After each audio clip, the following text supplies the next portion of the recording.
আমার মনে হয় এই জোয়ারে এবার ইসলামকে সংসদ পর্যন্ত নিয়ে যেতে পারে। আর একবার যদি নিয়ে যায় না, কিয়ামত পর্যন্ত ইসলামের হাত থেকে দেশ আর কেউ নিতে পারবে না, সে যত বড় ষড়যন্ত্র করুক না কেন। বাংলাদেশে এখন যে অবস্থা চলছে, আপনারা খোঁজ খবর রাখেন কিনা আমি জানি না, আমার এই ছোট্ট মাথার ভেতরে যতগুলো তথ্য আসতেছে, খুব গভীর ষড়যন্ত্রে আমরা এখন কিন্তু আছি। বিশেষ করে আমাদের এই দাদাদের দ্বারা ওরা চাচ্ছে যে কোনো কায়দা এখানে একটা হট্টগোল বাঁধিয়ে আন্তর্জাতিক মহলের কাছে দেখাতে চায় যে দেশটা জঙ্গি রাষ্ট্র, এই দেশে টুপিওয়ালাদের কাজ কারবার বেড়ে যাচ্ছে। আমরা এই জন্য খুব সতর্কতার সাথে পা ফেলতে চাই। কেউ যদি পায়ে পা দিয়ে ঝগড়া করতে চায়, দোলা ভাই বলে অন্তত ফিরে আসা দরকার এখন। অথবা সবরি সবর, ধৈর্যের সর্ব উৎকৃষ্ট প্রমাণ এখন দিতে হবে। অথবা সৌবিল মারহামা, একে অপরকে রহম, এই যে রহম ছাড়া এখন আর উপায় নেই। আল্লাহ রাব্বুল আলামিন যে গুণাগুণগুলো কোরআনে সূরা বালাদের 11 থেকে 16 নম্বর আয়াতে দিলেন, এগুলো যারা পালন করতে পারে, রব্বুল আলামিন জানিয়েছেন উলাইকা আসহাবুল মাইমানা, এরাই হচ্ছে সৌভাগ্যশালী ডানপন্থী, এরা জান্নাতি। বলেন আমিন। হাদিস পড়েছিলাম খায়রুন নাস মাইয়ানফাউন নাস, উত্তম মানুষ ওইটা যার দ্বারা মানুষের উপকার হচ্ছে এবং হবে। নবীজি ইয়ানফাউ দিয়েছেন, এটা মজারে, বর্তমান ভবিষ্যৎ, প্রেজেন্ট ফিউচার। আল্লাহর নবী কিন্তু খায়রুন নাস মাইয়ানফাউল মুসলিমিন দেননি, যে মুসলমানের যারা উপকার করছে করবে তারা উত্তম মানুষ আল্লাহর কাছে না। নাস আছে, হিন্দু বৌদ্ধ খ্রিস্টান মুসলমান যেই হোক, মানুষ যারা তাদের উপকার করবেন, তাদেরকে নিরাপত্তায় থাকার ব্যবস্থা করবেন, আপনি আল্লাহর কাছে উত্তম মানুষ। কালকে রাত 11টার দিকে আমার ঘরে একজন হিন্দু এসেছি, আমি মনে করলাম যে মুসলমান হওয়ার জন্য এসেছি, না, এসে আমার একটা ভিডিও দেখাচ্ছে। কি ভাই নাম জিজ্ঞাসা করলাম, বলছে বিনোদ কুমার আগরওয়ালা, অনেক ধনী মানুষ কুষ্টিয়াতে। তো কি জন্য এসেছে, নাম শুনে আমি এবার বুঝলাম যে ও আমার ধর্মের না অন্য ধর্মের। আমারে বলছে হুজুর আমি মুসলমান হওয়ার জন্য আসিনি, আমি একটা ভিডিও দেখাতে চাই। সেদিন এই যে হিন্দু বৌদ্ধ খ্রিস্টান এদের সাথে একটা আলোচনা ছিল, সেখানে বলেছিলাম যে ইসলাম যদি দেশে আসে তাহলে আমরা যেভাবে নিরাপত্তায় আছি, নিরাপদে আছি, ওনারা অনেকগুলো কথা আমাকে শোনালো যে আমরা এই ঝামেলায় আছে এই 15 বছরে সংখ্যালঘু হওয়ার কারণে। অভয় দিয়েছিলাম যদি ইসলাম দেশে আসে একবার, শুধু আমরা যেভাবে নিরাপত্তায় আছি আমাদের চাইতে কমপক্ষে 10 গুণ বেশি নিরাপত্তায় থাকবে। আমির এই জামাত ঘোষণা দেয়নি দেশে মসজিদ যদি পাহারা দেওয়া না লাগে, মন্দিরও পাহারা দেওয়া লাগবে না। বলেন বলেন, ওনাকে অভয় বাণী দিয়েছিলাম যে এই দেশে জামাত ইসলামের ঘোষণা, 300 এমপি তারা ঘোষণা দিয়েছে, যদি এমপি পাস করে তারা আপনাদের ভোট নিয়ে আল্লাহর রহমতে 100 টাকা নিয়ে এমপি হলে 5 বছরে 1 টাকাও বাড়বে না, যারা যা আছে কমে যাবে। ওনার নাকি এই কথাটা খুব বেশি ভালো লেগেছিল, আমার ভিডিও দেখাচ্ছে। আমি ভিডিও না দেখে আপনি একটু মুসলমান হলে ভালো হয় না? তা আমরা শুধু মুখে বলা আমির জামাতের ঘোষণা শেষ করেই না, আমরা এটা কাজে দেখাতে চাই। আর দেশে আমি সারা বাংলাদেশ তো ঘুরছি, আমি দেখতে পাচ্ছি যে জোয়ার এবার উঠেছে। আমার মনে হয় এই জোয়ারে এবার ইসলামকে সংসদ পর্যন্ত নিয়ে যেতে পারে।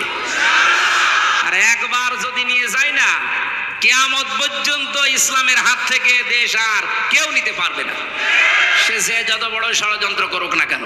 আমরা এবার একটু দেখানোর সুযোগ পেয়েছি, দল মত নির্বিশেষে ইসলাম যারা মানে। আগে একটা কথা ছিল যে 2 জন ইংরেজি শিক্ষিত মানুষ এক জায়গায় থাকতে পারলে টুপিওয়ালা 2 জন এক জায়গায় থাকতে পারে না, কিন্তু এটা ভুল প্রমাণ হয়েছে।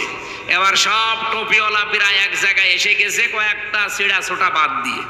ওগুলো হুজুর না, ওগুলো খেজুর, ওগুলো ওলামা লীগের মতো, বালাম বিন বাওরার মতো, ফরিদ উদ্দিন মাসুদের মতো। ওগুলো আলেম বললে গোনা হবে, আলেম নামে ওগুলো জালেম। এই জন্য দেখতেছি এখন সব যেহেতু এক হয়ে গেছে অলরেডি। মাওলানা মামুনুল হক মাঝে মাঝে খাবার খাওয়ার সময় আমার বলতো, হামজা কি ভাবতাম বাইরে, আরে ভেতরে এসে কি দেখছি। বাইরে আমি টুপি নিয়ে ফতোয়া দিতাম, জুব্বা নিয়ে ফতোয়া দিতাম, আর এখন এসে দেখছি জালেমরা সব এক জায়গায় করে তালা মেরে দিচ্ছে। আল্লাহ যদি বাইরে কোনোদিন নিয়ে যায়, যাই করি অন্তত এবার আমরা এক হব, সেটাই উনি চেষ্টা চালিয়েছিল সারা দেশে। আমার মনে হয় সফল হচ্ছে এবং হতে যাচ্ছে ইনশাআল্লাহ। ইসলামের বাক্স আপনারা শোনেননি, এবার শুধুমাত্র একটা হবে। আমরা এই কথা এতদিন যে মিথ্যা কথা শুনতাম যে টুপিওয়ালা দুজন এক জায়গায় হতে পারে না, এটা যেন আবার মিথ্যায় প্রমাণিত হয়। আল্লাহ রাব্বুল আলামিন আমাদের এক এবং নেক হওয়ার তৌফিক দেন। সম্মানিতা মা বোনেরা, নামাজ পড়ে রোজা রেখে আর কালো বোরকা পরে আপনি কি করবেন? আমরা অনেকেই চাই মন থেকে, এটা বললে যদিও মা বোনেরা আমাকে খারাপ বলে, আমি তাও বলছি, অধিকাংশ পরিবারে আজ আমরা আমাদের নিজের নিকট আত্মীয় যারা একটু দুর্বল অসহায়, তাদের হকগুলো আদায় করতে পারি না শুধু আমার বউর কারণে। আমার বউ না, অন্যের বউ। আমারটা বলে আমি মায়ের খাবো, এটা রেকর্ড হচ্ছে। সম্মানিত মা বোনেরা, আপনারা যেখানে যেখানে বসে আছেন, রেকর্ড শুনতেছেন, কি করবেন আপনি? নাই 200 বছর হায়াত পেলেন, আপনার স্বামীর যে সম্পদ হচ্ছে আরো 10 গুণ বৃদ্ধি হলো। আপনি আরামে খেলেন, সন্তান জন্ম দিলেন, পোশাক পায়খানা করে শেষ করে কবরে চলে গেলেন, কি হবে বলেন? খাদিজাতুল কুবরা রাদিয়াল্লাহু তাআলা আনহা, উনি নবীজি নবুয়ত পেয়ে যখন আসলেন, যে 5টা সার্টিফিকেট দিয়েছিলেন, আপনি দিতে পারেন না। আপনি দিতে পারেন না কারণ আপনার কারণে যে স্বামীগুলো আমরা আছি এই কাজগুলো করতে পারি না। খাদিজাতুল কুবরা ওই সময় বলেছিলেন, আবুল কাসেম, কাল্লা ওয়াল্লাহি লা ইখজিকাল্লাহু আবাদান ইন্নাকা লা তাসিলুর রহিমা।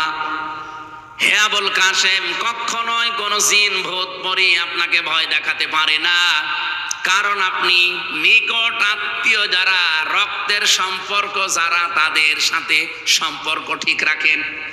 তাহলে মানুষের ভেতরে ভয় দূর করার জন্য, আজ অনেকে জিনের ভয়, ভূতের ভয় পায়, এ ভয় দূর করার জন্য মাস্ট বি নিকট আত্মীয় স্বজনের খোঁজ খবর রাখা লাগবে। হাদিস হচ্ছে, নবীজি বলেন, কোন স্ত্রী যদি চায় যে আমার স্বামী আরো বেশি দিন বেঁচে থাক, আমার স্বামীর হায়াত, সম্পদ, ইজ্জত, দুনিয়ার মর্যাদা আরো বেড়ে যাক, ওই স্ত্রীর উচিত তার স্বামীকে যেন মাঝে মাঝেই বলে, স্বামী যা করো অন্তত নিকট আত্মীয় স্বজন, রক্তের সম্পর্ক সাথে সাথে আছে, এগুলো আরো দৃঢ় করো। আপনি নিজের মন থেকে বলেন তো, এরকম স্ত্রী এখন কম না বেশি? কম। অধিকাংশ স্ত্রী চাই না আমি আমার ভাইয়ের হকগুলো আদায় করি, আমার বোনের হকগুলো আদায় করি, আমার ফুফু, আমার চাচা, এগুলোর হক আমি আদায় করি, পুঙ্খানুপুঙ্খানু ওরা চাই না। আপনার সাহায্য না পেলে এগুলো আমি 100 ভাগ পারবো না। শেষে দেখা যাচ্ছে আস্তে আস্তে আমি মানসিক রোগী হয়ে যাব। আজ বহু মানুষকে দেখি তার স্ত্রীকে বাদ দিয়ে দেয় শুধু এই একটা মাত্র কারণে। স্ত্রী নিজের দিকে খুব ভালো টানে, নিজের মা বাবা, নিজের ভাই, নিজের বোন, ওইগুলো আসলে স্বামীকে দিয়ে পাগল হয়ে যায়। আর স্বামীর পক্ষ থেকে কেউ আসলে ওর মনই পাওয়া যায় না। এরকম বউ আছে কার? হাত তোলেন তো, তোলেন।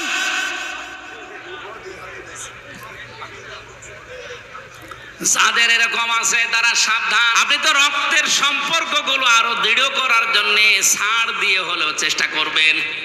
সফল আমাকে দেখতে চান, এইভাবে আমাকে সফলতায় পৌঁছিয়ে দেন।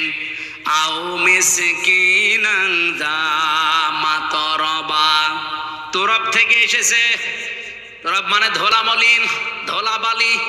যারা ধোলা মলিন পথে ঘাটে, স্টেশনে, বাস স্ট্যান্ডে, রাস্তাঘাটে যারা ধোলা মলিন অবস্থায় থাকে, এই মানুষগুলোর যারা ছিন্ন বিচ্ছিন্ন, যারা ছিন্নমূল বলা হয়, এদের কাছে যারা এগিয়ে যায়, এদের মাথায় অন্তত একটু হাত বুলিয়ে দেয়, শান্তির পরশ পেয়ে এই মানুষগুলো একটা তৃপ্তির হাসি দেয়।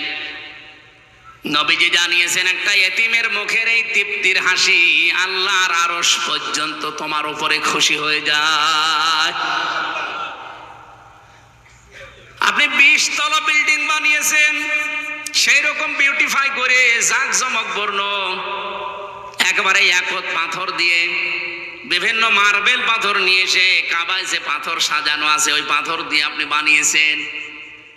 এই 20 তলা বিল্ডিং এর মূল্য আল্লাহর কাছে যত না বেশি, একটা ছিন্নমূল ধলাবালি মলিন অবস্থায় যারা বিভিন্ন জায়গায় আছে, এরকম অসহায় মানুষের পাশে যদি কেউ ছুটে যায় আর তাকে যদি হাসি দেখতে পাওয়ার জন্য চেষ্টা চালায়, ওই লোকটার প্রতি আল্লাহর আরশ পর্যন্ত খুশি হয়ে যায়। বলেন তো, এই কর্মসূচিটা বাংলাদেশে ৭৩টা দল আজ কাজ করছে। আমি তো নিজে দেখতে পাচ্ছি কারা নিয়েছে। যারা নিয়েছে কান খাড়া করে শোনেন, কোরআন হাতে নিয়ে বলছি আপনারা সফল হবেন, আল্লাহর কসম আপনারা সফল হবেন। যারা মানুষকে ধোলা মলিন এই অসহায় ছিন্নমূল মানুষের কাছে আজ এগিয়ে যাচ্ছেন। কমিশন বানাতে দিয়েছিল সরকার নারীদেরকে, আমার তো চেহারা দেখে মনে হচ্ছিল না যে এরা নারী। নারী কমিশনে যে কয়েকজন ছিল আপনি তাকিয়ে দেখে যে নাকি মহিলা না পুরুষ বোঝা যায়। কোরআনের 13টা আয়াত ভুল ধরিস, 26টা হাদিস তারা ভুল ধরিস। আমার ভাইরা, আমি যে কথা এখান থেকে নিয়ে আসতে চাই, আপনি নারী কমিশনে বসে এই জায়গায় যদি কোরআনে কারিমের এই নির্দেশগুলো নিজে পালন করে 92% মুসলমানের দেশে বাস্তবায়নের জন্য ডক্টর মোহাম্মদ ইউনূসকে আপনারা চেষ্টা চালাতেন, আজ যে কথাগুলো উঠতেছে আলেমদের পক্ষ থেকে, একটা কথাও আলেমরা এদেশে বলতো না, মুসলমানেরা বলতো না, আর আপনাদের পক্ষে থাকতো। আপনি কি করলেন? বলে যৌনকর্মী যারা আছে তাদেরকেও নাকি শ্রমিকের মর্যাদা দেওয়া লাগবে। একটা কথা বলি, তারা সারাটা জীবন নির্যাতিত। যৌনকর্মী যারা আছে, আমি একটা সাক্ষাৎকার পেয়েছিলাম এই গোয়ালন্দ ঘাটের। এই মেয়েটা দুর্ভাগ্যের কারণে সেখানে যে পড়েছে, কি নির্যাতন তার উপরে 8 বছর চলছে। এক দিন 8, 10, 15, 20 জন করে তার ইউজ করে, ব্যবহার করে, কিন্তু কাঙ্ক্ষিত মানের টাকা পয়সা তার দেয় না। তার তো এমনিতেই কষ্ট, আরো বিভিন্ন মেডিকেলের যে সমস্ত বিষয়গুলো আছে ওগুলো নিচে নামলাম না, সবগুলো থেকে তারা আপনি কষ্ট দিচ্ছেন, বঞ্চিত করছেন। তার একটা পেশা হলো, আর আপনি তাকে শ্রমের মর্যাদা দেওয়ার জন্য উঠে পড়ে লেগেছেন। আমার মনে হয় তাদেরকে শ্রমের মর্যাদা না দিয়ে আপনি নিজে ওই শ্রমের মর্যাদা নেন।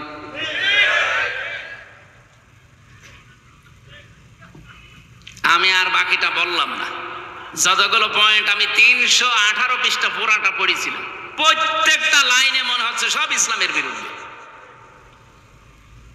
এই জন্য ধোলা মলিন যারা, যে সমস্ত অসহায় ছিন্নমূল মানুষ, আমাদের কাজ হবে এখন থেকে যে যেই জায়গায় আছে এখান থেকে এদের কাছে এগিয়ে যাওয়া।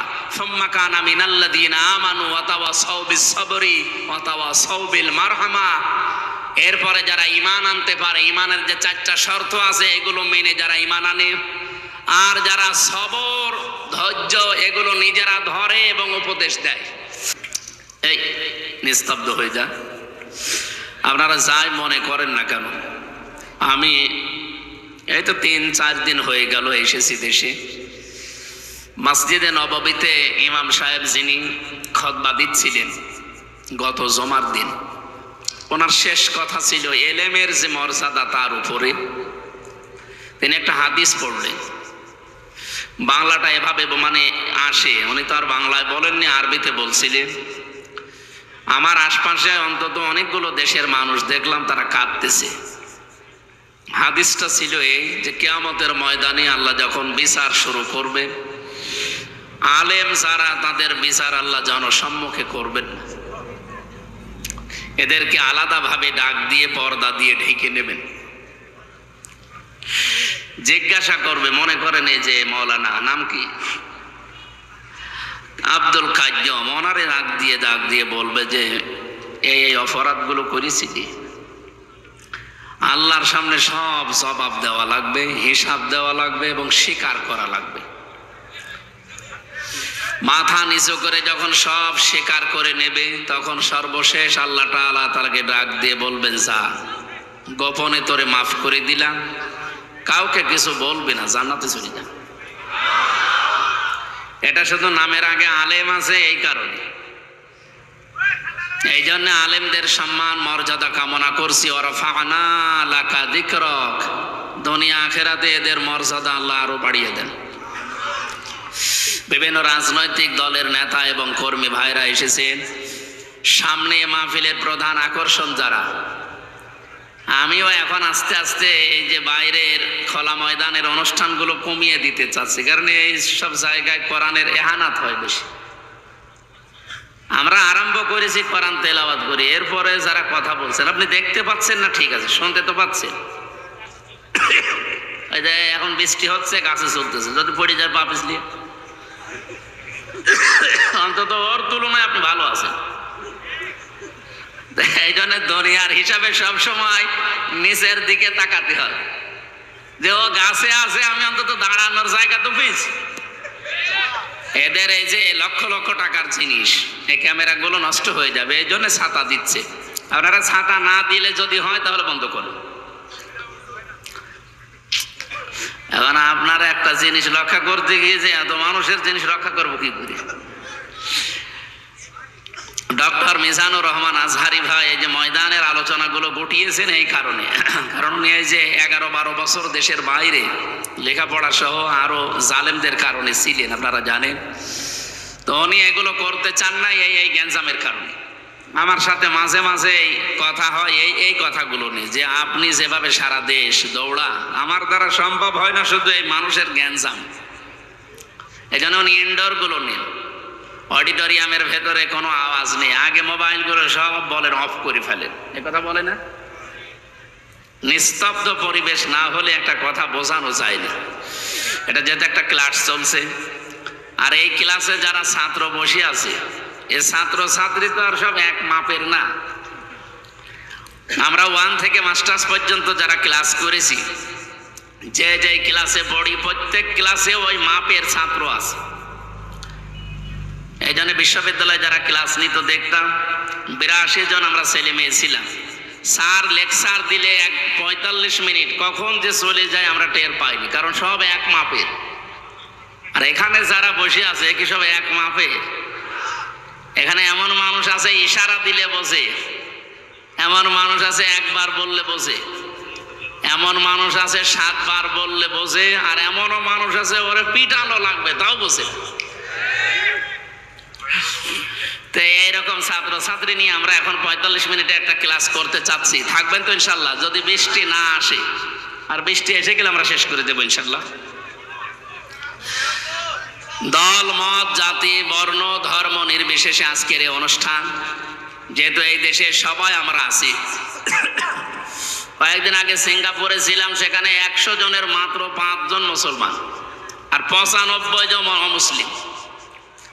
মালয়েশিয়াতে 100 জনের 61% মুসলমান, বাকিগুলো সব অমুসলিম। আমরা যারা এখানে বসে আছি, এই দেশে যারা বসবাস করি, আমাদের 100 জনের 92 জন আমরা মুসলমান। বলেন সুবহানাল্লাহ। অন্যান্য জাতির ভাইরা যারা আছেন তাদেরকে কোরআনে কারিম শোনার জন্যে, বোঝার জন্যে, এর কাছে আসার জন্য আহ্বান জানাচ্ছে। কয়েকদিন আগে যশোরের কলেজের এক অধ্যাপক, উনি BCS ক্যাডার, হিন্দু বেটা, ওনা হিন্দু ভদ্রলোক, উনি এসে মুসলমান হবে না, তো কোরআন শরীফ জানতে চায়। আমি বললাম যে স্যার, আপনার মুসলমান হওয়ার দরকার নেই, আপনি শুধু কোরআন শরীফ আমাদের ধর্মীয় গ্রন্থ একটু বুঝে বুঝে পড়বেন। আপনি 2-3 মাস সময় নেন, 2-3-4 মাস যত সময় লাগে, একটু বুঝে বুঝে পড়বেন। আপনি যদি আরবি না পড়েন, বাংলায় পড়েন, ইংরেজিতে পড়েন, যে ভাষায় পারেন একটু বুঝে পড়বেন। মুসলমান হওয়ার আপনার আগে আমার দরকার নেই। উনি 3 মাস পরে দেখি নিজের থেকে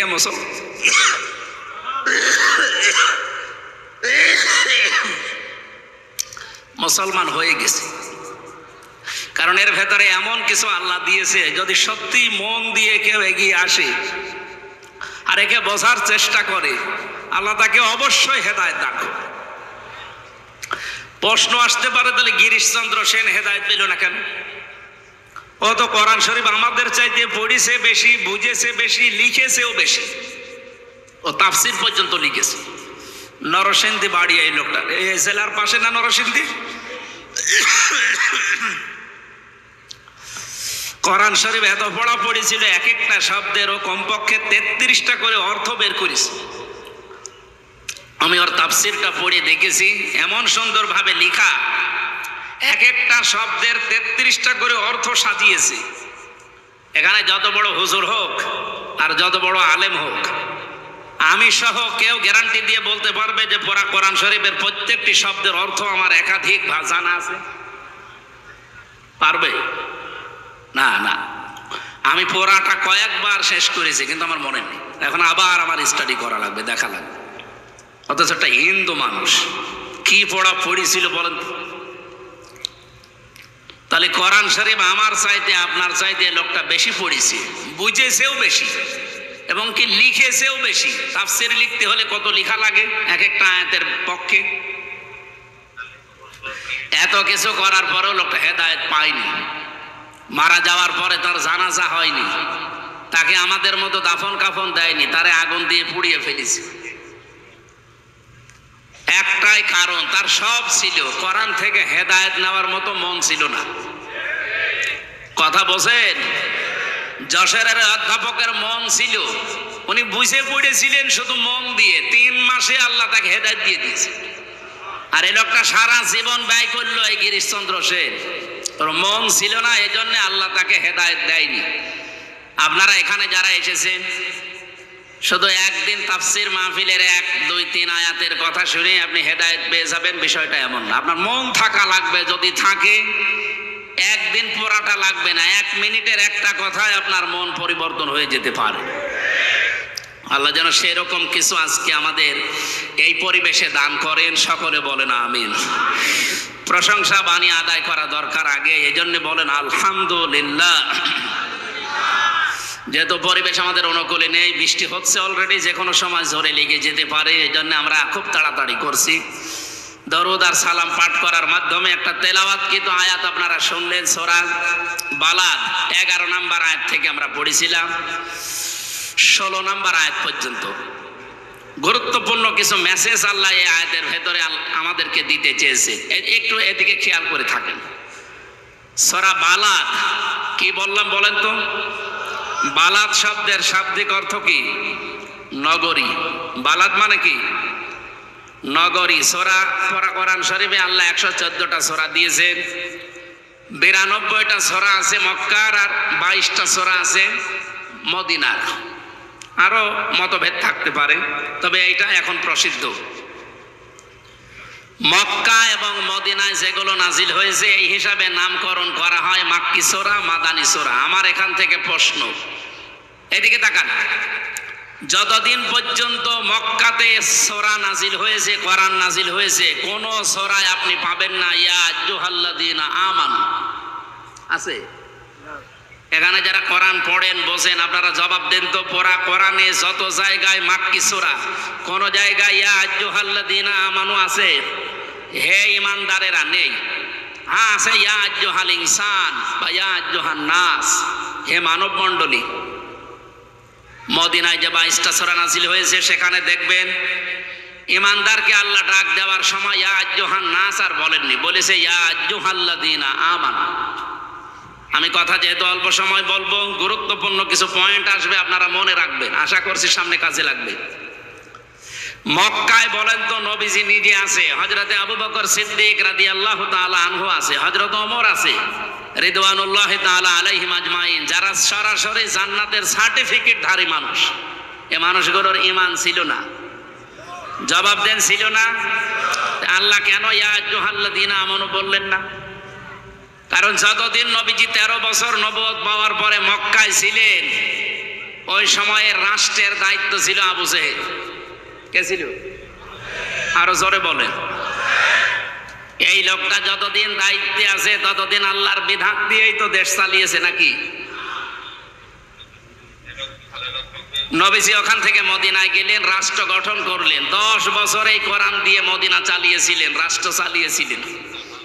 আল্লাহ রাব্বুল আলামিন মদিনাতে যতদিন কোরআন নাজিল করেছেন, কোন জায়গায় 89 জায়গায় আপনি পড়া কোরআনে পাবেন, কোন জায়গায় আর ইয়া আইয়ুহান নাস বললেন না, বললেন ইয়া আইয়ুহাল্লাযীনা আমানু। ও হে যারা ঈমানের দাবি করো তাদেরকে বলছি।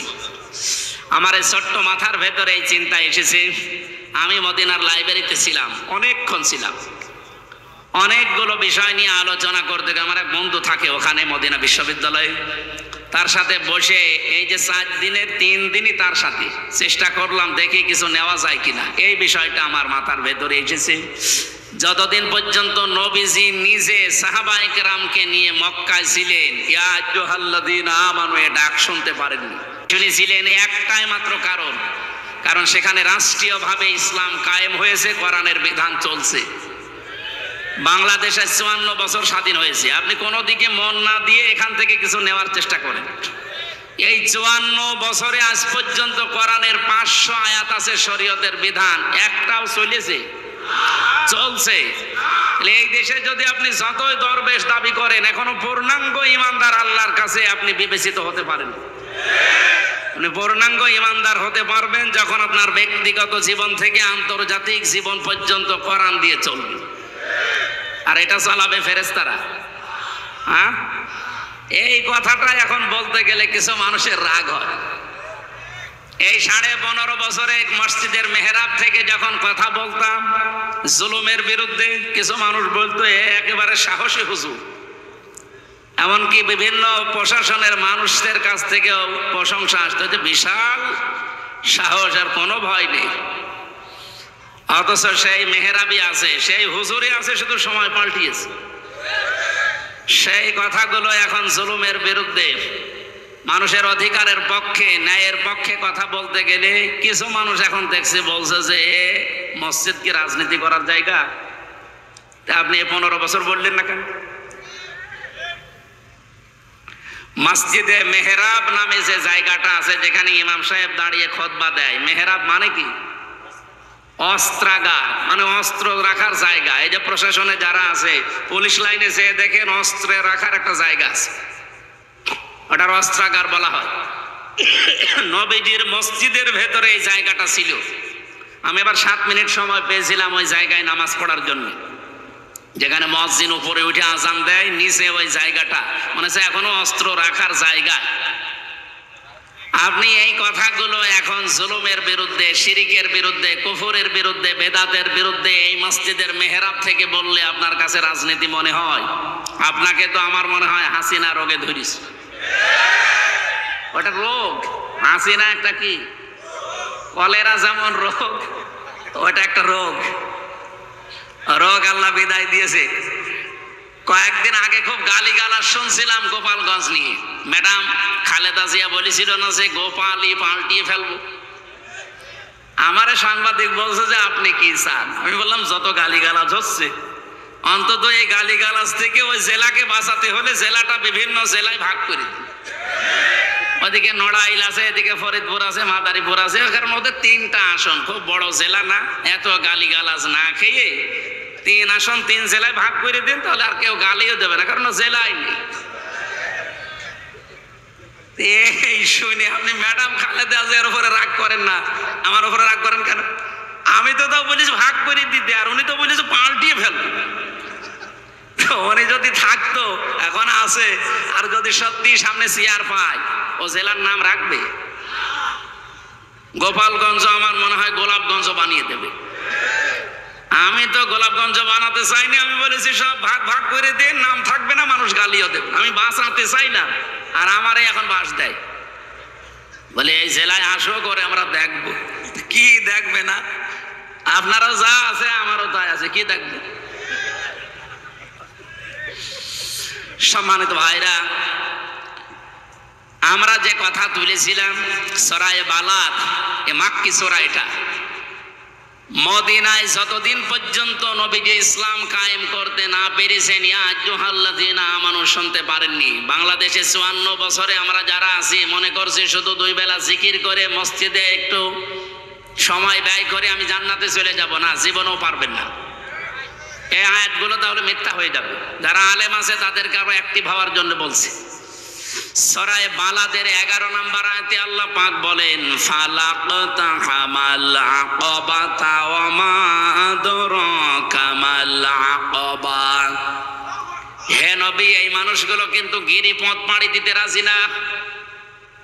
এই আয়াতের আগে দেখবেন 10 নম্বর আয়াতে আল্লাহর ঘোষণা ছিল, ওয়া হাদাইনাহুন নাজদাইন, আমি ভালো আর মন্দ 2টা রাস্তা তাদেরকে বলে দিয়েছি, তার একটা রাস্তা গিরিপথ বললেন কেন? আকাবা মানে কঠিন পথ, গিরিপথ। যমুনা সেতুর এদিক থেকে ওদিকে পার হওয়ার জন্য একটা বিরাট ব্রিজ পার হওয়া লাগে, 5.5 কিলো 6 কিলোমিটার। আপনাকে যদি সত্যি দুনিয়ার এই জীবন থেকে জান্নাতের ওই জায়গায় যেতে হয়, মাস্ট বি একটা গিরিপথ পাড়ি দেওয়া লাগবে। বিশাল একটা সাঁকো ব্রিজ, সেতু যাই বলেন, এটা পার হওয়া লাগবে, নয়তো আপনি আল্লাহর বানানো যে বাগান জান্নাত যেতে পারবেন না। এ পর্যন্ত বলে আল্লাহ শেষ করে দেননি। রব্বুল আলামিন বলেন, হে নবী, আপনি কি জানেন এই গিরিপথ কি? ওমা আদরাকা মাল আকাবা। এই যে গিরিপথ, কঠিন পথ, এটা কি জানেন আপনি? আপনি কোনোদিন শুনেছেন এই আকাবার কোন সম্পর্কে কিছু? এই আকাবা পার না হলে আপনি জান্নাতে যেতে পারবেন না। কত মানুষ দেখি বিভিন্ন সময় এসে বলে, হুজুর এমন ওয়াজ করবেন যেন এক ওয়াজ শুনে আমি জান্নাত চলে যেতে পারি। বলে হ্যাঁ, একটা ওয়াজ আছে। আমি কোরআন শরীফ পুরোটা পড়ে একটা ওয়াজ এইভাবে পেয়েছি যে একটা কথা যদি কেউ মেনে নিতে পারে, আল্লাহ পাক তার ওই আকাবা পার করে জান্নাতে দিয়ে দেবে। আজকে সেই ওয়াজটা আমার আয়াতের শেষে তেলাওয়াত ছিল, উলাইকা আসহাবুল মাইমানা, এরাই সৌভাগ্যশালী, এরাই ডানপন্থী, এরাই হচ্ছে জান্নাতি। এখন যে গিরিপথ পার হয়ে আপনি জান্নাত পর্যন্ত যাবেন, এই গিরিপথ পাড়ি দিতে হলে যে কর্মসূচিগুলো হাতে নেওয়া লাগে, বাংলাদেশে এখন 73টার উপরে দল কাজ করছে। সবাই শান্তি চায় দেশে। কয়টা? এই 73টা রাজনৈতিক দলের ভেতরে নিবন্ধিত অনিবন্ধিত সব মিলে কোরআনে কারিমের কাছে আমরা জিজ্ঞাসা করব যে গিরিপথ পার হয়ে আমরা জান্নাতে যেতে চাই, আমরা সৌভাগ্যশালী হতে চাই, আমরা কল্যাণ পেতে চাই, আমরা ডানপন্থী হতে চাই। এর পরবর্তীতে আল্লাহ কিন্তু বামপন্থী মানুষের কিছু পরিচয় দিয়েছেন। বাংলাদেশে বামপন্থী নেই? বলেন তো, বাম হাতের কাজ কি সব ভালো? কি করে এটা দিয়ে? আমি নিচে নাই নামলাম। বামপন্থী বলে আর যারা বুক ফোলান বলেন তো আমি বাম রাজনীতি করি, আপনি কি মানুষ? আপনারে দিয়ে তো ওই জায়গা পরিষ্কার করা দরকার, কারণ আপনি বাম। কোরআনে যেখানে বাম, উলাইকা আসহাবুল মাশআমা, এই সমস্ত শব্দগুলো আল্লাহ দিয়েছেন, তার পরবর্তীতে দেখবেন কিছু নিকৃষ্ট গুণের কথা দিয়েছেন। আমি কোরআন পড়ে বাংলাদেশের সাথে মিলিয়ে দেখেছি, এদেশে যারা বামপন্থী রাজনীতি করে ওগুলোর সব তাদের ভেতরে আছে। বামপন্থী যারা বাম হাতের কাজ আপনারা অবশ্যই দেখেন, ওদের অনেকগুলো চরিত্রের কথা আছে। 1 নম্বরে ওরা আন্দাজে কথা বলে বেশি। বামপন্থী রাজনীতি এদেশে আজ যারাই করছে দেখেন, কারো বিরুদ্ধে কথা বলতে গেলে সঠিক তথ্য নিয়ে আসে না, আন্দাজে বলে। ঢাকা বিশ্ববিদ্যালয়ে আমি নাম নিলাম না একজনের, কি যেন মোল্লা নাকি নামের শেষে আছে, এই ছেলেটার কথাবার্তা আমি শুনি মাঝে মাঝে। ও যা তথ্য দেয় বিভিন্ন দলের পক্ষে বিপক্ষে, সবগুলো মিথ্যা কথা। আমরা কোরআনে কারিমের সূরা আরাফ থেকে কিছু তেলাওয়াত কিন্তু আয়াত আজকে আমি আসার সময় পড়ছিলাম। হযরতে শুআয়ব আলাইহিস সালামের জামানায় তার উম্মতদেরকে আল্লাহ ধ্বংস করে দিয়েছিলেন 2টা কারণে। 1 নম্বরে তারা ওজনে কম বেশি করত, 2 নম্বরে তারা তর্ক করত মিথ্যা বিষয় নিয়ে। আজ বাংলাদেশের সবচাইতে বেশি এই 2টা গোনা হচ্ছে। ওজনে কম বেশি আছে না? ওজনে কম বেশি মানে কি শুধু দাড়ি পাল্লায় কম বেশি? এই যে ইউটিউবার যারা, এরাও কম বেশি করে।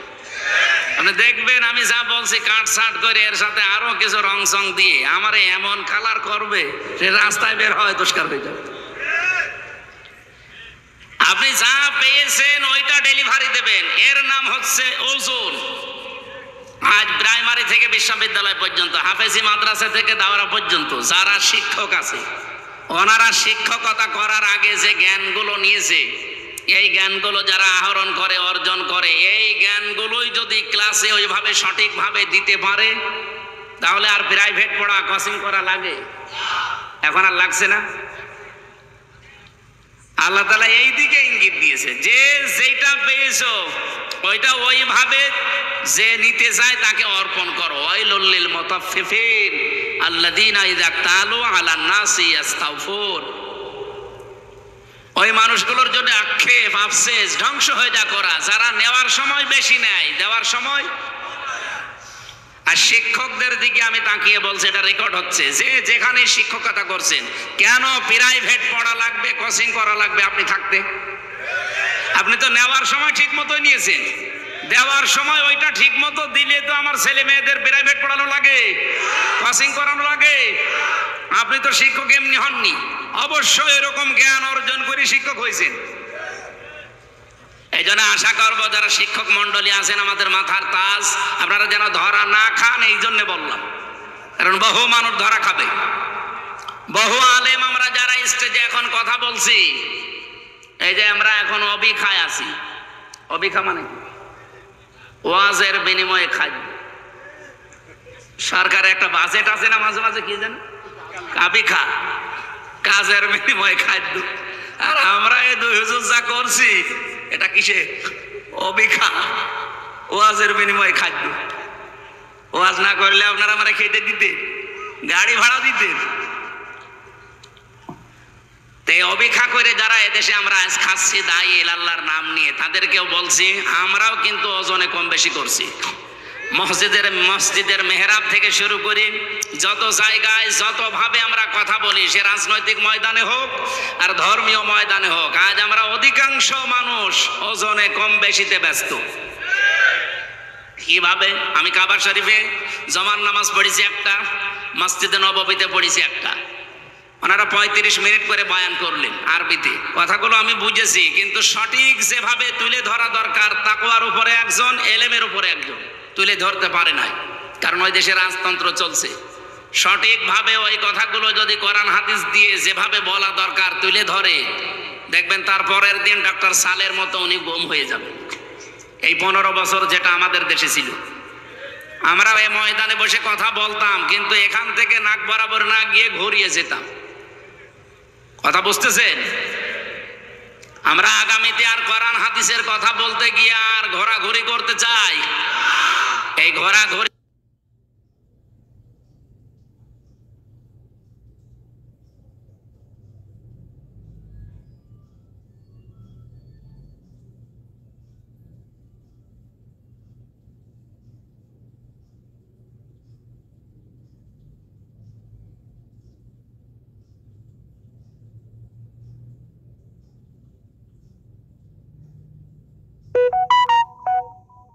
করার জন্য অনেকে এখন চেষ্টায় আছে।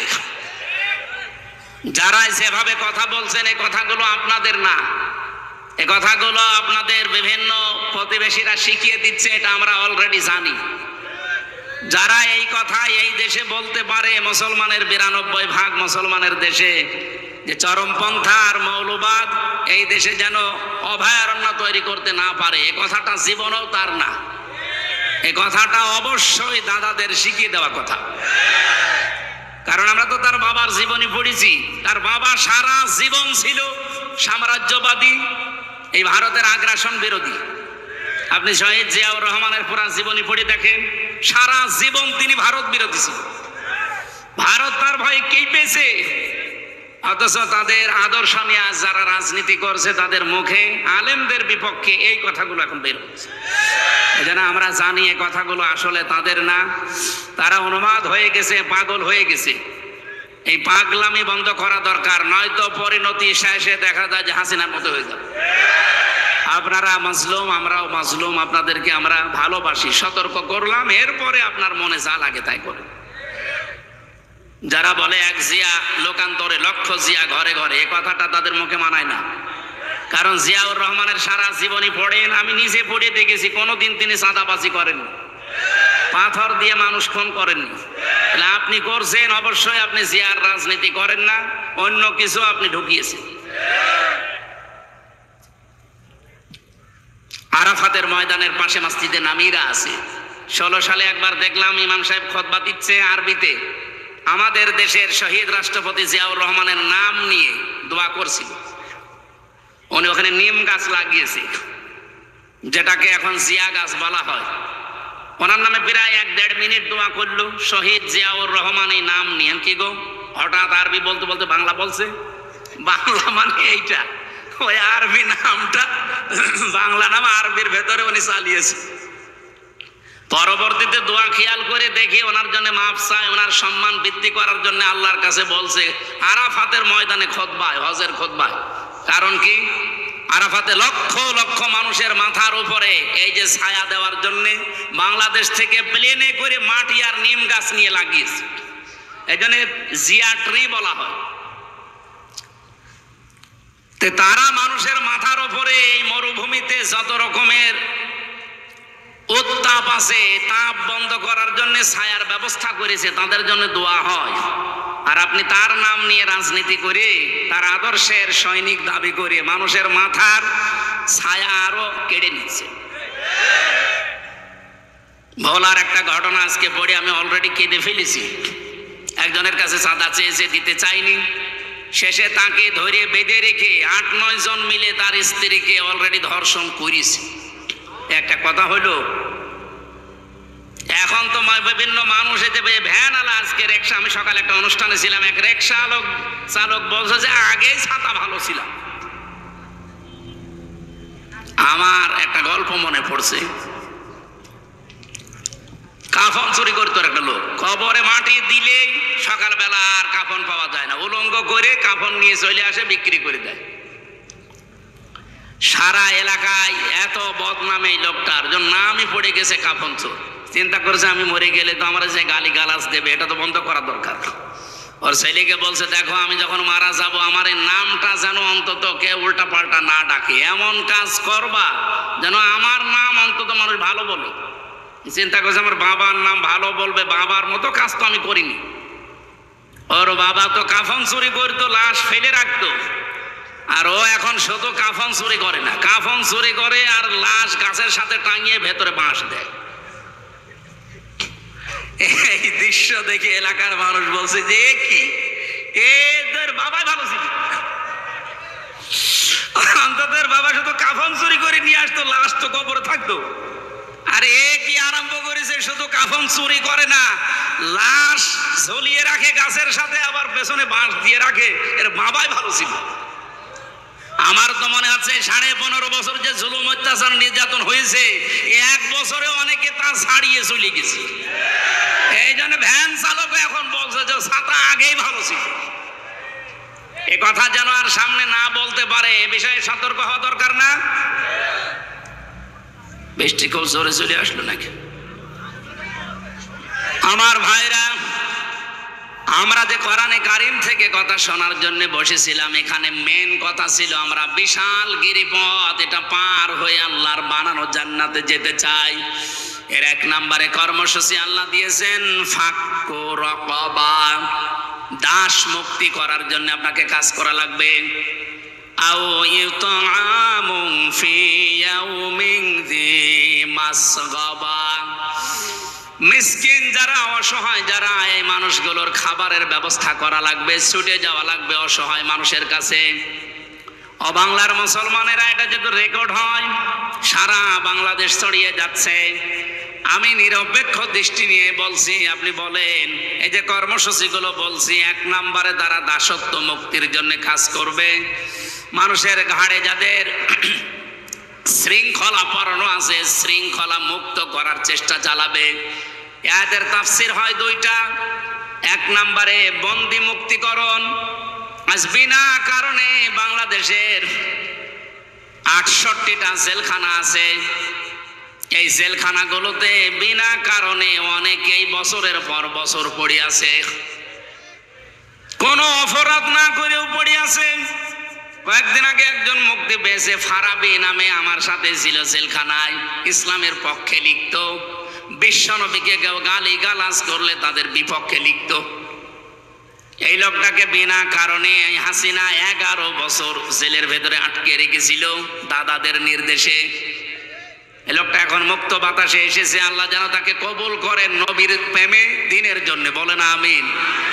এরকম বহু মানুষ বিনা কারণে 1,10,000-এর উপরে ওই সময় আমরা জেলখানা ছিলাম সারা বাংলাদেশে, যারা বিনা কারণে এভাবে আছে তাদেরকে মুক্ত করার জন্য যারা চেষ্টা চালাবে। 2 নম্বরে, মানুষের তৈরি করা আইন যারা দুনিয়ায় কায়েম করতে চায়, মানুষকে মানুষের দাস বানাতে চায়, সেখান থেকে মুক্ত করে যারা আল্লাহর গোলাম, আল্লাহর দাসে পরিণত করার জন্য চেষ্টা চালায়, এই কর্মসূচি যাদের হাতে আছে তারা সফল। বাংলাদেশে শুধু আমার দৃষ্টিতে দেখেছি যারা ইসলাম নিয়ে রাজনীতি করে তারাই শুধু এইটা চাচ্ছে যে আমরা মানুষকে আল্লাহর গোলাম বানাতে চাই। যারা মানুষকে মানুষের গোলাম বানাতে চায়, মানুষের দাস বানাতে চায়, তারা জীবনেও সফল হতে পারবেন না। চর্মচকে হবে, হয়তো মনে হবে যে আমি সফল হচ্ছে, কোরআন বলছে না। যারা মানুষকে মানুষের দাসত্ব থেকে মুক্ত করতে চায়, চেষ্টা করে, তারা সফল হবে। এই হিসাবে তালিকা করলে আমি এখন দেখতে পাচ্ছি, আমি একেবারে সরাসরি বলছি, বাংলাদেশ জামাত ইসলামী এইটা চাই। হাদিস পড়ছিলাম আজকে আসার সময়, হযরত ইবনে ওমর থেকে বর্ণিত, ফাত্তাবিউস সিয়াদাল আযম ইলা আখিরিল হাদিস, রাহু তিরমিজি। ইবনে ওমর রাদিয়াল্লাহু তাআলা আনহু বলেন, যাদের দ্বারা তাড়াতাড়ি ইসলাম প্রতিষ্ঠা করা তোমার এলাকায় সম্ভব হয়, তুমি খুব দ্রুত তাদেরকে সমর্থন জানাও, ইত্তেবা করো, অনুসরণ করো। বাংলাদেশের 73টা দলের ভেতরে আপনি বলেন তো, এই মুহূর্তে দেশ ছেড়ে দিলে ইউনিয়ন থেকে সংসদ পর্যন্ত, আন্তর্জাতিক মহল পর্যন্ত চালাতে পারে এই দেশে যত দল আছে, আমার দৃষ্টিতে আমি দেখেছি জামাত ইসলামী। আপনার কাছে যাই মনে হোক, এটা আমি পেয়েছি। ইউনিয়ন থেকে আন্তর্জাতিক মহল পর্যন্ত প্রত্যেকটা জায়গা, হ্যাঁ অন্যান্য দলও পারবে, কিন্তু এরা আমি নিজে মিশে দেখলাম যে পারছে এবং পারার কথা। যদিও এখনো পর্যন্ত এদের সবকিছু হাতের আয়ত্তে এখনো দেওয়া হয়নি, এখনো দিগন্ত টিভি খুলে দেওয়া হয়নি, এখনো ইসলামিক টিভি খুলে দেওয়া হয়নি। এই কথা বলেন না কেন? অথচ আমরা দেখলাম 1 বছর 1 মাসের ভেতরে সময় টিভি ঠিক চলছে, শুধু হাত বদল হয়েছে। 71 টিভি ঠিক চলছে, কিন্তু হাত বদল হয়েছে। ডিবিসি ঠিক চলছে, হাত বদল হয়েছে। আর টিভি ঠিক চলছে, হাত বদল হয়েছে। এগুলো যদি সব হাত বদল হয়ে চলতে পারে, দিগন্ত টেলিভিশন, ইসলামিক টেলিভিশন কি হয়েছে? এগুলো চলতে পারে না। মিডিয়া এত শক্তিশালী আপনি জানেন, একটা মিথ্যা কথা 10 বার বললে অনেকে সত্য মনে করে, আর ওরা ওই সমস্ত টিভি চ্যানেল দিয়ে একটা মিথ্যা কথাকে 100 বার প্রচার করে, এ দেশের মানুষ মনে করে না এটাই সত্যি। আমরা জোর দাবি জানাচ্ছি, যারা দায়িত্বে আছেন, আমরা দিগন্ত এবং ইসলামিক টিভি খুব তাড়াতাড়ি সম্প্রসারণ চাই। এটা চান না? ওয়া'ইদ্দু লাহুম মাসতাতা'তুম মিন কুওয়াতি ওয়া মির রিবাতিল খায়ল। হে নবী, এই পৃথিবীতে ইসলাম ধ্বংস করার জন্য ওরা যেটা কাজে লাগায়, ওটা উল্টিয়ে ইসলামের পক্ষে কাজে লাগাবে। আজ পৃথিবীতে সবচাইতে বেশি ইসলামের বিপক্ষে কাজ করছে এই মিডিয়া। এই কথা বলেন না কেন? আপনি দেখছেন না, একটা মিথ্যা কথাকে 10 বার প্রচার করে, মানুষ মনে করে না এ সত্য হলেও হতে পারে। আমাকে 3 বছর আটকিয়ে রাখার পেছনে এই মিডিয়ার কারসাজি ছিল। ওরাই উল্টা পাল্টা করে কাটছাট করে 1.5 ঘন্টা 2 ঘন্টার আলোচনা 2-3 মিনিট 1.5 মিনিট ছেড়ে দেয়। আগের কথা নেই, পরের কথা নেই, আমার রিমান্ডে শুধু ওইটাই শুনিয়েছি। এখানে প্রসাব করিবেন, না করিলে 50 টাকা জরিমানা। মানে কমা দেওয়ার কথা, আর ওরা দেয় কোথায়? এই জন্য মিডিয়ায় যারা কাজ করছেন তাদের আরো অ্যাক্টিভ হওয়া লাগবে, কারণ এটা ইবাদত। আপনাকে এই ক্যামেরা ভিডিও আপনাকে জাহান্নামে নিয়ে যাবে, এইটাই আপনাকে জান্নাতে নিয়ে যাবে যদি আপনি ওই মানের কাজ করেন। কথা বলেন। নুন আল কলামি ওয়া মা ইয়াসতুরুন। আল্লাহ বলেন কলমের কসম, এটা একটা কলম। এটা কলম না? কলম দিয়ে লেখকরা যা লেখে, ওই লিখিত জিনিসের আল্লাহ কসম দিয়েছেন। সুতরাং উল্টা পাল্টা লিখে যাবেন মানুষের বিরুদ্ধে। সাদগায়ে জারিয়া যেমন আছে, গোনায়ে জারিয়াও আছে। অনেকে খালি সাদগায়ে জারিয়া শুনে পেয়ে আনন্দে থাকে, যে সাদগায়ে জারিয়া। আরে ভাই, গোনায়ে জারিয়া আছে, ওইটা আপনার কোন বাবা নেবে? এ বাংলাদেশে বহু মানুষ সাদগায়ে জারিয়া না করে আজ অনেকে গোনায়ে জারিয়া করে যাচ্ছে। এমন এমন কথা লিখে যায় একটা মানুষের একটা দলের বিপক্ষে, যেই কাজ যেই কথা ওই লোকটা ওই দলের ভেতরে নেই। আন্দাজে আপনি এগুলো ছড়িয়ে যদি কালার করার চেষ্টা করেন, আপনি হয়তো মরে যাবেন আর 50 বছর পর, কিন্তু আপনার এই মিথ্যা লিখিত বই, মিথ্যা লিখিত পত্রিকা এ কি মরে যাবে? যতদিন থাকবে টিকে আপনার কবরে ফ্ল্যাক্সি লোড হয়ে এগুলো সব এই গোনাগুলো যেতে থাকবে। আপনি হয়তো মারা যাওয়ার সময় 50 মন গোনা নিয়ে মরে গিয়েছিলেন, কিয়ামতে যখন উঠবেন আপনার আমল নামায় দেখবেন 50,000 মন গোমা জমা হয়ে আছে। এরকম পাগল দেশে নেই? ওই যে ফজু পাগল একটা আছে আন্দাজে। আমার মনে হয় ওরে বাইরে রাখলে দেশের ক্ষতি হবে, ওরে আমার পাবনায় পাঠানো দরকার। যারা আছেন কিশোরগঞ্জে ধৈর্য বেঁধে ওরে পাবনায় পাঠান, আমরা দরকার হয় কুকুর মারা ইঞ্জেকশন দিয়ে দিই, পড়ে থাক। তাছাড়া যত কথা বলে, আমরা 100টা কথা বললে 98টা মিথ্যা কথা, আর সব আলেমদের বিরুদ্ধে। ওর কি জন্মই হয়েছে আলেমদের বিরোধিতা করার জন্য নাকি? যারা আমাদের উচিত মানুষকে, যারা মানুষের দাসত্ব থেকে মুক্ত করে আল্লাহর দাস বানাতে চায়, আপনি সেই দলে যোগ দেন যাদের দ্বারা তাড়াতাড়ি ইসলাম কায়েম করার সম্ভাবনা বেশি। সেই দলে আসেন, আপনি সফল হতে পারবেন। এই আয়াত আর এই হাদিস আমি এখন বানালাম। বলেন বলেন।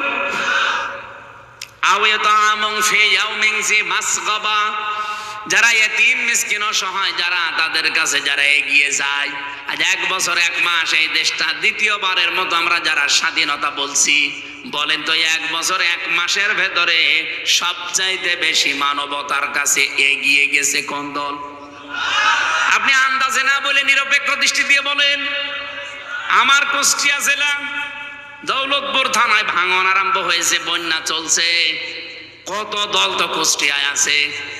শুধুমাত্র দেখলাম এই 3 দিনে বাংলাদেশ জামাত ইসলামী, যদিও তারা মুসলিম, যদিও তারা নিজেরাই অসহায়, 15-16 বছর তারা নিজেরাই অসহায়, এরপরও কয়েক ট্রাক মাল নিয়ে অলরেডি তারা বিতরণ করেছে। এলাকার মানুষ এখন খুশি।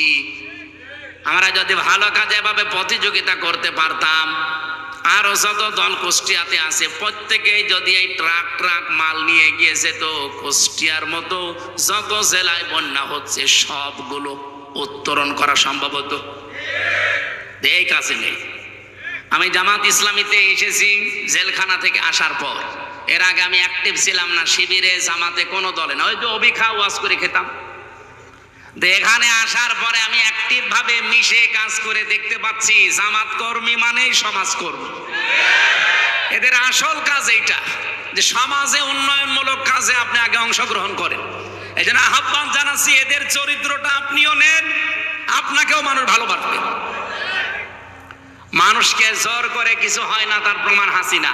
এত জোর করেছিল, 3টা বছর আমার যোগাযোগ বিচ্ছিন্ন রেখে, শুধু বউ থেকে, ছেলে মেয়ে থেকে না, মা বাপ থেকে না, দুনিয়া থেকে বিচ্ছিন্ন করে রেখেছিল মাটির নিচে। কি করতে পেরেছে? গাজীপুরে ছিলাম প্রায় 3 বছর। কি করতে পেরেছে শেষ পর্যন্ত? যেটাকে ওরা বেশি ঘৃণা করে সেই দলে এখন আমি আরো অ্যাক্টিভ হয়ে গেছি। আমার এই জামাত ইসলামে অ্যাক্টিভ হওয়ার জন্য হাসিনা দায়ী। ও যদি জেলে এইভাবে কষ্ট না দিত, আমার মনে হয় আমি এভাবে আসতাম না। আগে যে ছিলাম অবিখা করে খেতাম। আমার এখানে অ্যাক্টিভ করার জন্য আপনি দায়ী। আপনি দিল্লি বসে বসে এখন সুবহানাল্লাহ পড়ে।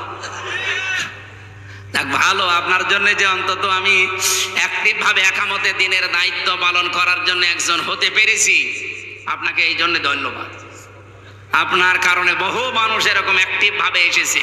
আমরা 76 জন আলেম এক জায়গায় ছিলাম, মাওলানা মামুনুল হক ভাই সহ। আমি তার নামটা আসলেই দোয়া করে নেই, কারণ এই 3 বছরে অনেক অবদান তার আমার উপরে আছে।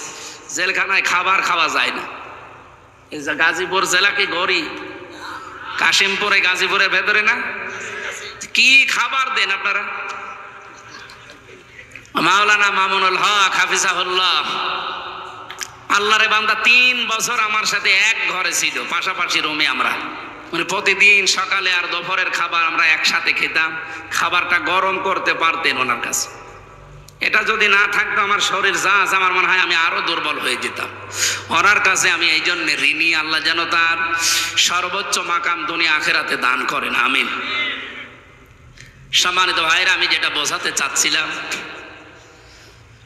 জামাত কর্মী যারা আছে তারা যেমন সমাজকর্মী, তারা চাঁদাবাজি করে না, তারা আজ লুণ্ঠন করে না, তারা মানুষের মাথায় লাঠি দেয় না। একটাই কারণে, আমি যতটুকু দেখলাম এই 1 বছর 1 মাসে জামাতে যত মানুষ আছে কেউ বসে খায় না, প্রত্যেকটি মানুষ কাজ করে খায়।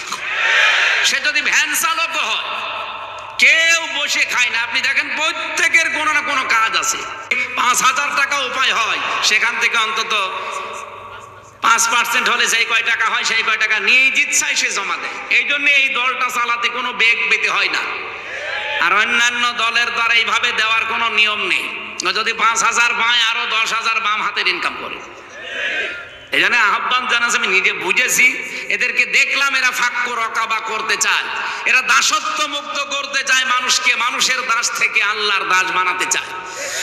এরা মানুষের দুয়ারে দুয়ারে খাবার পৌঁছিয়ে দিচ্ছে। আমিরে জামাত সুস্থ ছিল যখন, দেখেননি এত পর্যন্ত পানির ভেতরে নেমে মাথায় ঝড়ি নিয়ে ফেনীতে, রংপুরে, সেই সুনামগঞ্জে উনি এগিয়ে চলে যাচ্ছে। 64 বছরের একজন বৃদ্ধ যুবক। কোন দলের মানুষকে তো আমি এভাবে অ্যাক্টিভ হতে দেখলাম না, কারণ তারা এই আয়াত পড়েছে, আয়াতের শিক্ষা নেয়নি।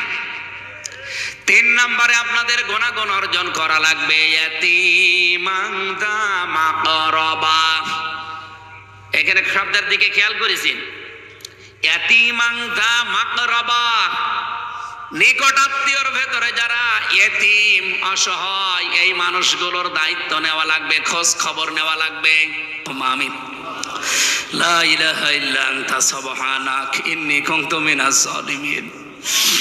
রব্বুল আলামিন আলেমদের মর্যাদা সম্পর্কে যে কথা প্রথমে বলেছিলাম, আলেমদেরকে নাকি তুমি কিয়ামতের দিন আলাদাভাবে পর্দা দিয়ে ঢেকে বিচার করবে, জনসম্মুখে বিচার করবে না।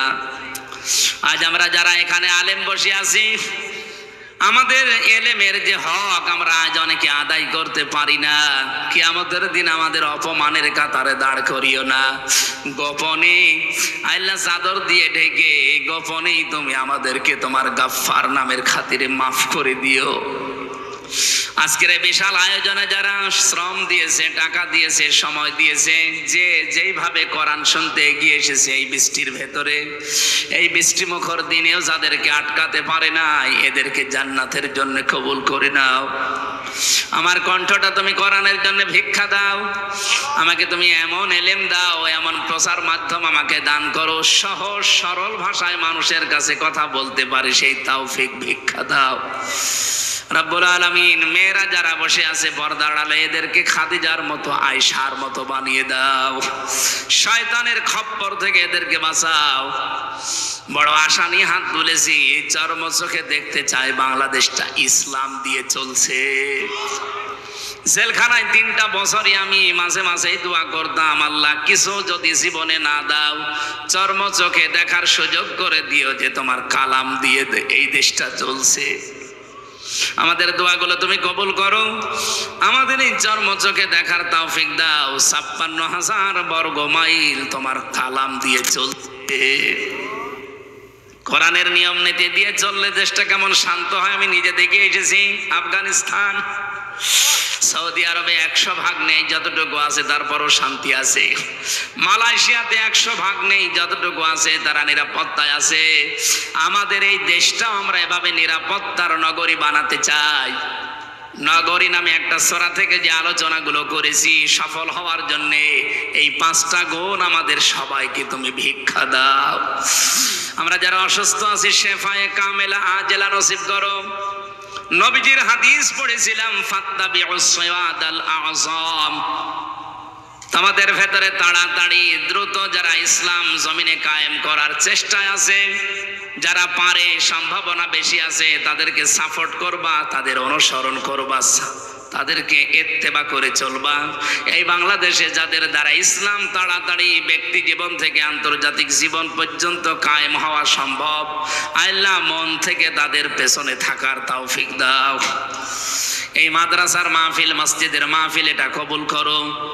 মাদ্রাসার সভাপতি, সেক্রেটারি, এখানে মোতাওয়াল্লি যারাই দায়িত্বে আছে কোরআনের জন্য কবুল করে নাও।